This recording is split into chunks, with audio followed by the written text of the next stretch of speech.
Welcome to The Proud Gardener. My name is Wendy Proud, and I'm here at La Casa Pacifica in San Clemente, where I'm in their beautiful vegetable garden. Today we'll be talking about warm season edibles, and there's three in particular I'd like to share with you. Blueberries are one of the easiest crops to grow here in Southern California. One of the things that blueberries really require is acid soil. You definitely want to use this whether you plant in containers or in the ground. Another thing is they do require a fair amount of water to produce those wonderful plump fruits that we all love.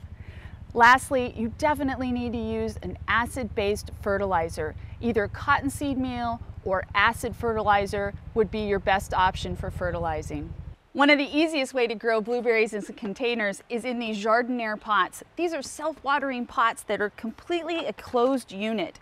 They're really easy. Down on the bottom here you have a water reservoir. You actually just plant your blueberry right on top of this little apparatus here. Plant it straight in with your acid soil and your fertilizer. Water it in real well. And then any subsequent watering that you do is done through this little tube at the top here. And you can get a little dipstick to measure to see how much water is actually in the bottom of this pot. Another summertime favorite in the vegetable garden are tomatoes. Everybody loves a fresh tomato out of the garden. I'm here with Guillermo Solis, who's going to show us some great planting tips for tomatoes. So now you've done these two trenches. You're going to line the trenches with the plastic. What's next? The next step is just you plant the tomato and then you put the mulch around the plant to keep the roots warm. The plastic, it helps the plant, the roots, to keep the plant warm. And that's the best way to give more tomatoes. So here we are at the finished product.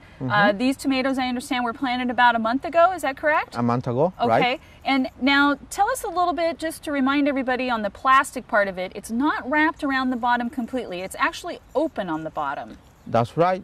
The bottom is open.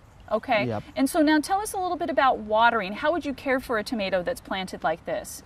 Well, actually, we just water a little bit in the center. Okay. And also a lot of water right here.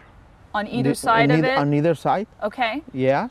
And just once a week, but it has to be a lot of water. A lot of water once a week? A lot of water, just once a week. Okay, yeah. And what about fertilizing? The fertilizer, usually I use organic fertilizer for this kind of plants. Yeah. Okay. Guillermo, thank you so much for showing everybody this tip, and happy tomato season. You're welcome. Thanks. Another great summertime favorite are artichokes. They're native to the Mediterranean region and are perennials in our climate. They're a wonderful edible, but also a beautiful landscape plant in green and purple varieties. The silvery green foliage of these gentle giants grows in a fountain-like form up to 4 feet tall and 4 feet wide, with big, beautiful flower buds atop sturdy stalks that can be harvested in early summer to be eaten.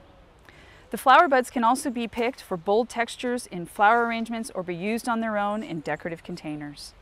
When you first have your very first fruit come up, you want to go ahead and cut that when it's a tight bud form.